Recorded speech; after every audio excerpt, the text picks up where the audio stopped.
The colonel saw a woman in a cheap raincoat and a worthless civilian badge. He laughed, calling me a paper pusher. He didn't know the president's convoy was minutes away, and I was about to end his career. The rain fell in a cold, steady drizzle that seemed to wash the color out of the world.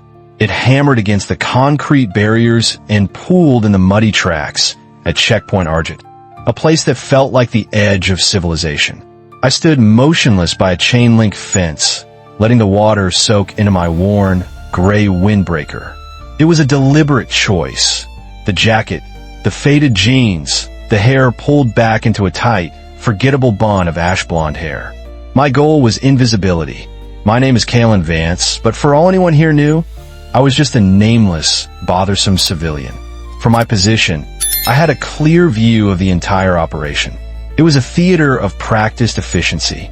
Soldiers in immaculate uniforms, their movements sharp and precise, inspected vehicles. Radio chatter crackled with codes and clearances. But I wasn't watching the performance. I was looking for the cracks in the stage, and I saw them everywhere. A perimeter sensor partially obscured by a supply crate. A guard at post 3 whose eyes lingered on his phone for a few seconds too long. A standard patrol pattern that hadn't deviated in 3 documented weeks. These were the kinds of flaws born from routine, the children of arrogance. A junior officer finally noticed me, his face a mixture of suspicion and annoyance. "Ma'am, can I help you?" he asked, his eyes cataloging my civilian attire as if it were an insult. I said nothing. I just held up my ID. It was simple, laminated plastic with a low-level clearance designation. Unremarkable. He squinted at it, his confusion growing. "This is just a civilian oversight badge. You need to wait over." His radio crackled, and a sharp command pulled his attention away. "Wait here," he ordered, before jogging off toward a minor commotion. I didn't mind. I had all the time in the world. My real focus was on the elevated command post overlooking the entire checkpoint.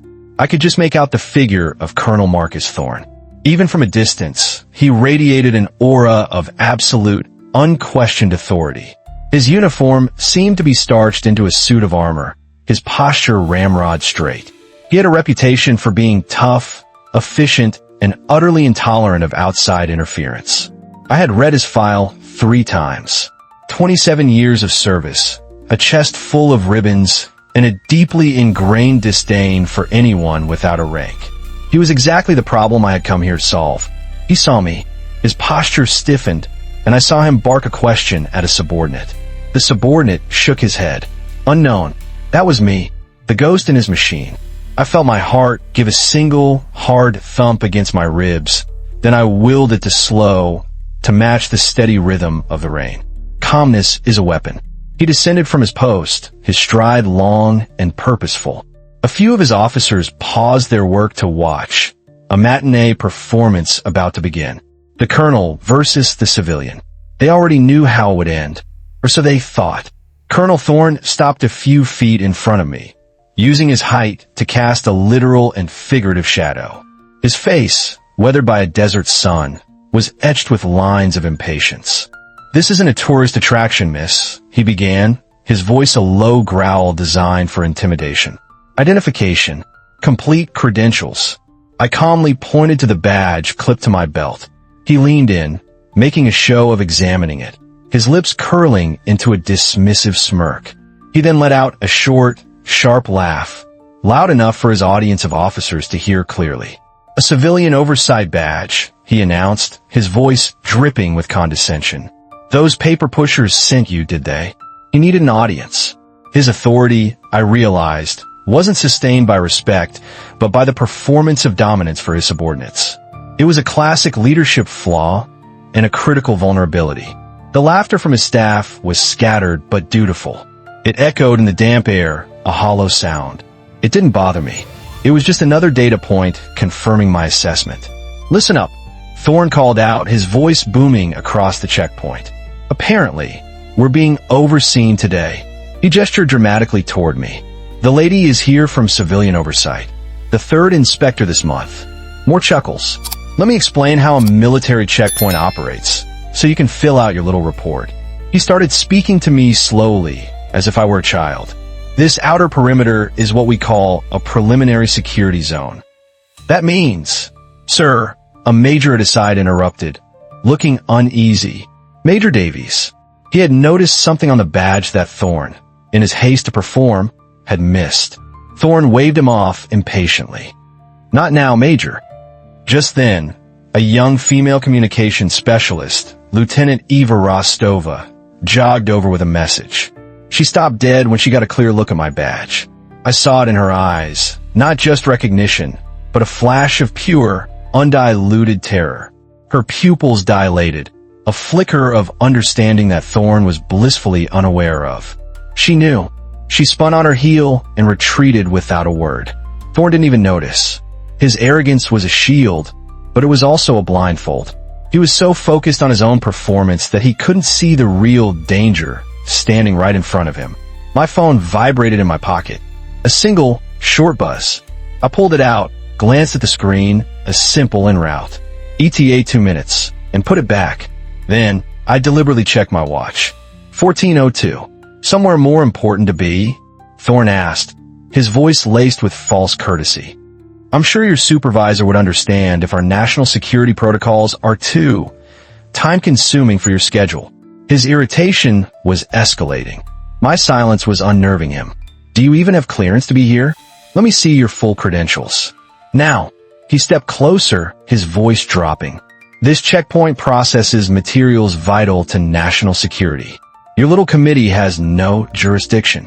One of his junior officers whispered to another, $10 says she's crying in 5 minutes. I finally looked him in the eye. You might want to reconsider your approach, Colonel, I said, my voice quiet but carrying clearly in the lull between gusts of wind. It hit him like a physical slap. His face flushed a deep red. Is that a threat? From a civilian? He turned back to his men. This is what happens when administration gives badges to people with no understanding of military protocol. The overture was ending. The opera was about to begin. First, it was a low rumble, a vibration I felt in the soles of my boots more than heard.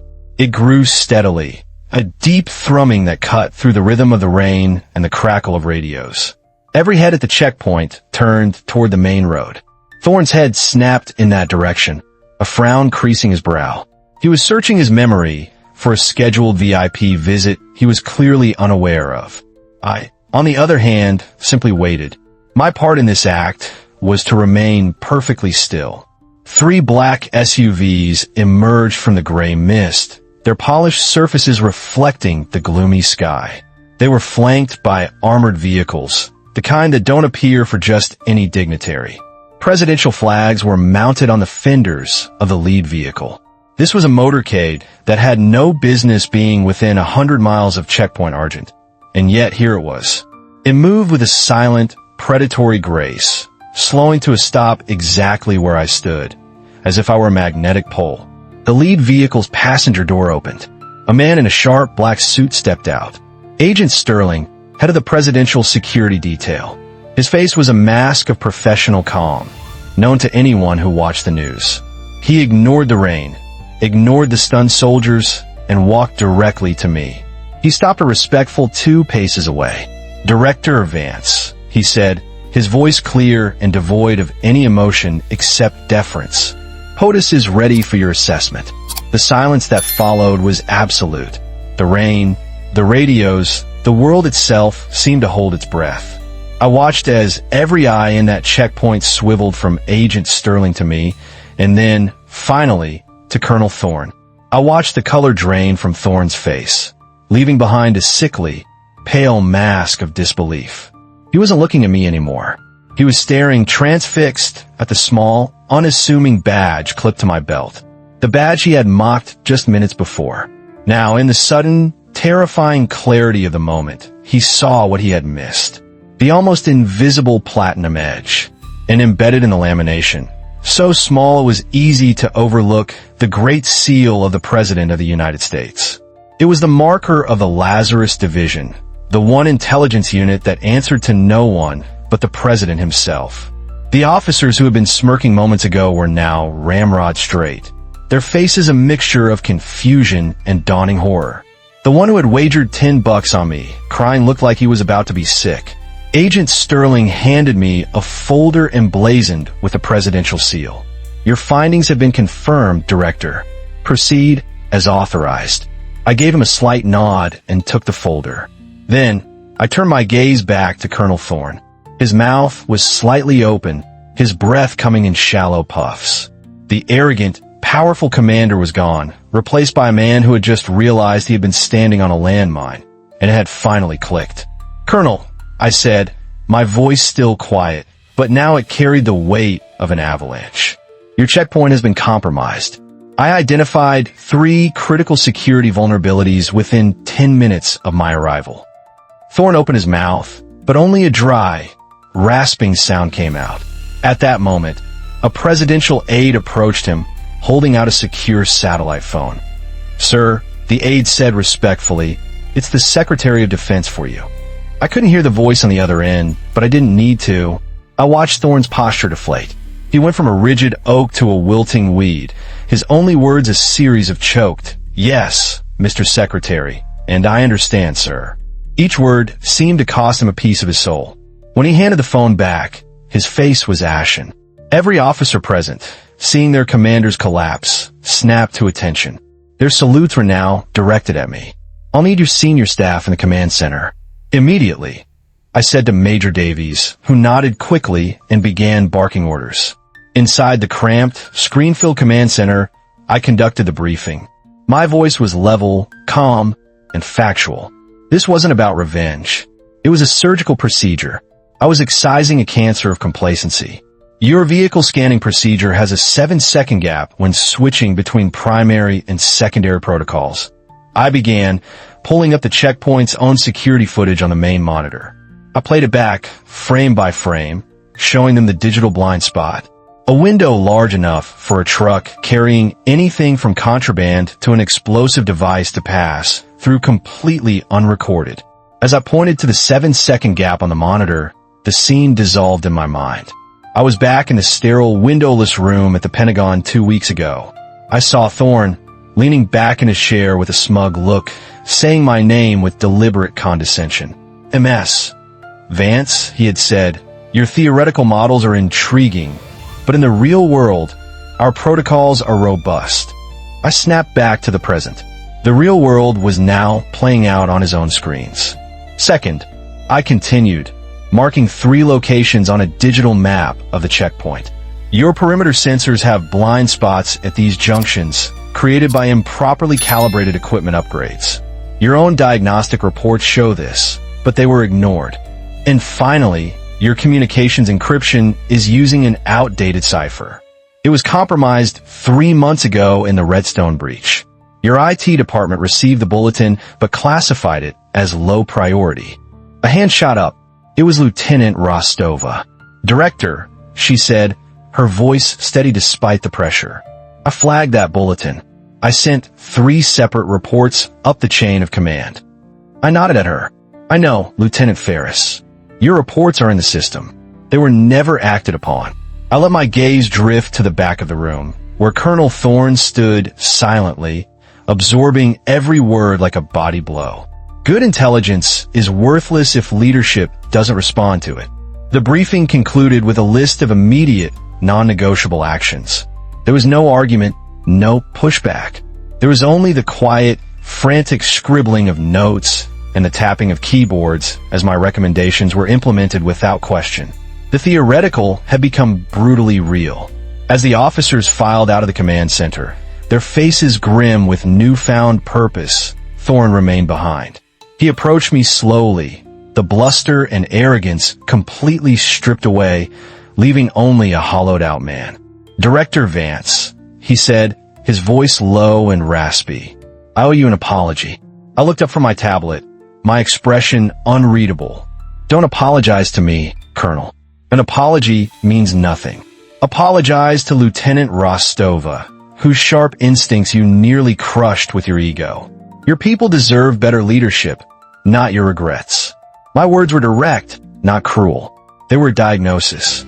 He flinched, but didn't argue. He knew I was right. She identified me immediately.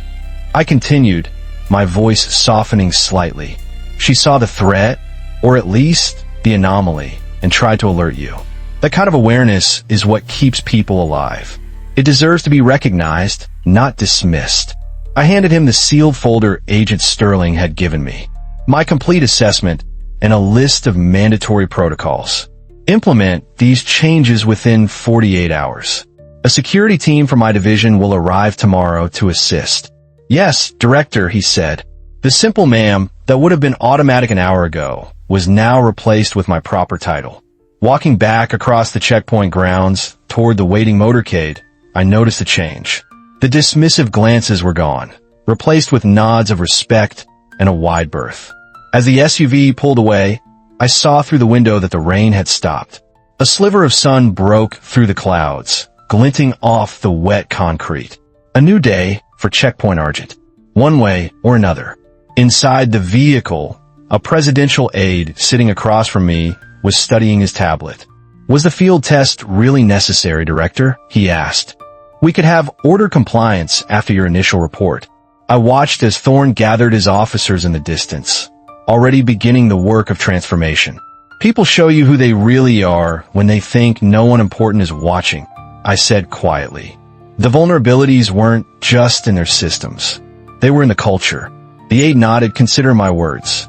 In your assessment of Colonel Thorne, he'll either become a better officer after today, or he'll be replaced by one, I replied. My tone made it clear this outcome had been part of my evaluation all along. Either way, Checkpoint Argent will be secure. The aide's question was naive. Of course, it was necessary. You can't fix a deep-seated flaw in a system by sending a memo. You have to show them the crack, let them feel the cold air coming through, and make them understand that the entire structure is about to collapse. Humiliation wasn't the goal, but it was a necessary catalyst for change. I received the reports over the next few weeks. The changes at Checkpoint Argent were not just implemented, they were embraced. Colonel Thorne, to his credit, underwent a profound transformation. He promoted Eva Rostova to captain and put her in charge of communication security.